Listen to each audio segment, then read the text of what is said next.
உங்கள் சத்யாவில் இப்பொழுது ஆடி அதிரடி தள்ளுபடி. புரட்சித் தலைவர் எம்ஜிஆருடன் காரில் சென்றபோது ஒரு ரேஷன் கடையை ஆய்வு செய்தது பற்றி சட்டப்பேரவைத் தலைவர் ஜே.சி.டி. பிரபாகர் தனது நினைவை பகிர்ந்து கொண்டார்.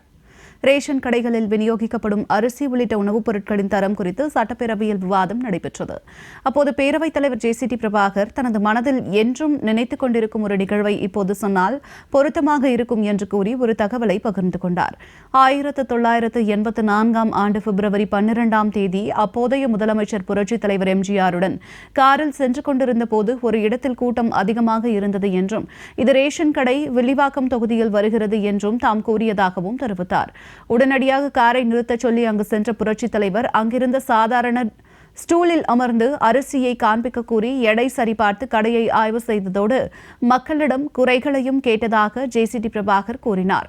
பின்னர் காரின் அருகில் வரும்போது இது ஒழுங்காக இருக்கும் வரை நாம் திரும்ப ஆட்சிக்கு வருவோம் என்று புரட்சித் தலைவர் எம்ஜிஆர் தம்மிடம் கூறியதாக சட்டப்பேரவைத் தலைவர் ஜே.சி.டி. பிரபாகர் தெரிவித்தார்.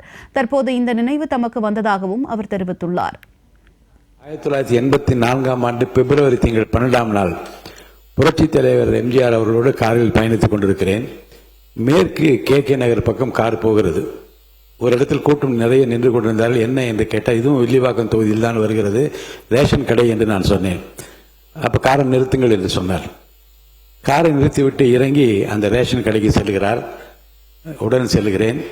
அங்கே இருக்கிற ஸ்டூல் தான் இருந்தது. அவரே உட்கார்ந்து கொண்டார். அரிசியை கொண்டு வந்து காட்ட சொன்னார். கையில் வைத்து அரிசியை பார்த்தார். அப்புறம் என்னென்ன பொருள் இருக்குன்னா லைனில் நின்ற மக்கள் எல்லாம் பார்த்து ஏன்னா ஒழுங்காக கொடுக்குறாரா, நேரத்துக்கு கடையை திறக்கிறார்களா என்று கேட்டார்.